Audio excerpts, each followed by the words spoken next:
Jimmy, just when did it seem like, okay, this is going to be my night? What did something happen in the game, or any shot or any stretch? Last night, I had a conversation with Tuck, and he was telling me to go out there and score, make sure that we win. Um, Coach Quinn did the same thing today while I was up there getting shots in our practice gym, and I went out and did just that. Anytime you score 40 in a playoff game, people are going to go back to the bubble and say that was bubble Jimmy. Did you find anything that was reminiscent to you of the way you played up there? Nope. I'm a different player now than I was then, and I'm okay with that. I just always want to play basketball the right way and do whatever it takes to help this team, this organization win. That's why they brought me here, and I did that tonight. But more than that, we still got two more to get against this squad. Jimmy, I got two for you. You scored a layup falling down to go up 10 in the third quarter. You had 29 at the time, and on your way back down the court, you had words for either the scorers table or the Atlanta bench. Can you reveal anything about that? I don't talk to the bench. I was talking to my homies that sit right there at the table right there. They always come out and hype me up. Mac James, who I was at the game, Theo, and somebody else, I can't remember. But yeah, I'm always looking at them. They talking to me, keeping me going, letting me know who I am. So I appreciate my guys for that. And scrolling through your Instagram story throughout the day, you listened to Backstreet Boys. I did. You played some sort of card game. What was the card game to get ready for Spades. Spades? Yeah. Whoop they tail too. I ain't gonna cuss. Whoop they tail. So was that the right combination of music and card games to put your place to perform? I'm a huge fan of the Backstreet Boys. And I just love to compete at anything. But anything to take my mind away from basketball for a little bit is always good. It's good for everybody. But that's just what I do on game days. It's music, drink my coffee, and compete with my guys. Jimmy, I know you've been saying now for the past few weeks that teammates have been pushing you to shoot more threes. You know, you're wearing the shooting sleeve, but how do you kind of explain the recent uptick in that area of your game? Everybody's just getting on my nerves about shooting more threes, honestly. So I'm out there. I shot one damn near from the logo, and I knew it wasn't going to go in, but I still had to shoot it. But I'm trying to tell you, my teammates and the coaches and everybody got so much confidence in me to score the ball and facilitate the ball and get a stop. I just be out there hooping. I don't even realize that I'm really shooting a three. I'm just taking the shot that the defense gives me, and they've been going in as of late. Don't jinx me, though. So we'll keep it going. Sorry to bring up threes again, but one more thing on it. From a mechanical standpoint, have you done anything different with the shot? Have you experimented with any changes recently? And do you feel like it makes your mid-range game, which is already very good, even more dangerous when you're hitting threes consistently? I think so.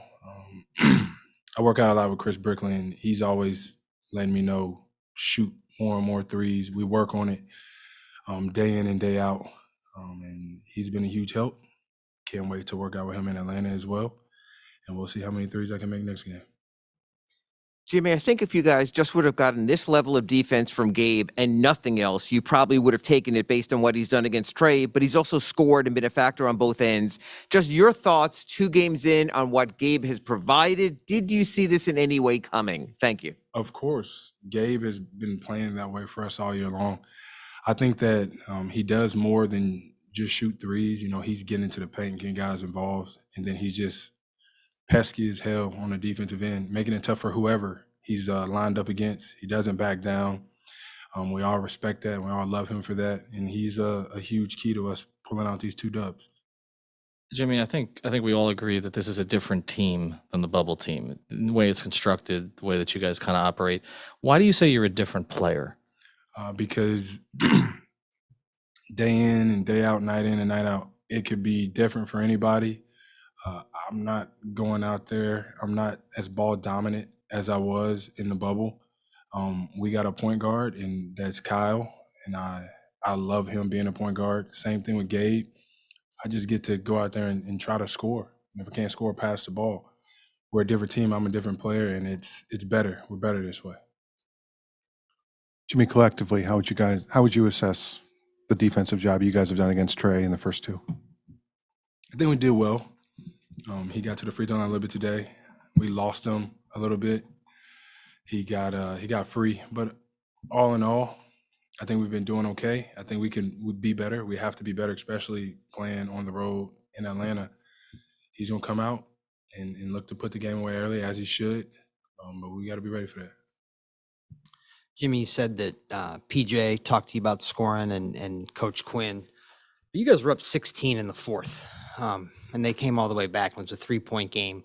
Was there something about their words that kind of clicked in your mind at that point, or did you just feel, just generally speaking, that it was your time to kind of take over again? I wouldn't call it taking over. I just think it was just playing great basketball. Kyle setting hella screens. Same thing with Bam. Guys spacing the floor the right way. So I got driving lanes where I can pull up and shoot the basketball. It really wasn't taking over. It was just playing basketball the right way. And it just so happened that I was on the receiving end of scoring the bucket. Next game, it could be Tyler. I hope it's Tyler. Could be Bam. I hope it's Bam. But as long as we win, I don't care who does it. Jimmy, it seemed like one of the things that got your scoring going early was kind of getting the correct switches and kind of getting to your spots in the low post. Was that intentional at all heading in? Because it seems like that's kind of one of the advantages for you in this series. Yes. Spo's always telling me to stop isolating so much, so I got to get better at that. But more than anything, I finally made my free throws tonight. I think that was a big part of it. Seeing the ball going early, getting out in transition, getting some steals, stuff like that.